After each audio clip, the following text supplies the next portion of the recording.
غریبی غربت شام و یمن نیست، غریبی دوری از شهر و وطن نیست، غریبی کنج لحد و زیر خاک است که آنجا جز من و اعمال من نیست، که آنجا جز من و اعمال من نیست، که آنجا جز من و اعمال من نیست. ز ثروت سرکش و مغرور و مستیم، دل خود را به دنیا سخت بستیم، به ظاهر اسم ما باشد مسلمان، ولی پول و درم را می پرستیم، ولی پول و درم را می پرستیم.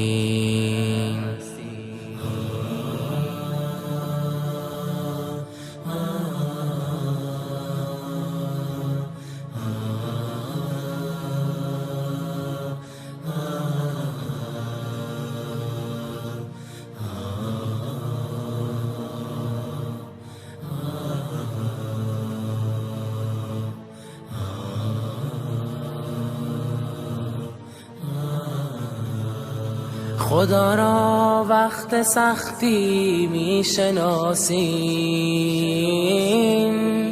به هنگامی که در ترس و هراسیم، چو سختی و مصیبت برطرف شد، خدا را غافلیم و ناسپاسیم، خدا را غافلیم و ناسپاسیم. اجل نزدیک گشت و راهمان دور، اجل را نیست مانع ثروت و زور، تو خود را از درون پاکیزه گردان، که خواهد رفت زودی بوی کافور،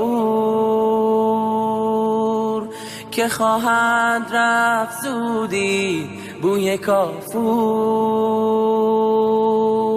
دم آخر که وقت رفتن ما، جدایی از زن و فرزند و دنیا، زمان غربت است و ترس و وحشت. انا لله و انا الیه راجعون. زمان خواب روی شانه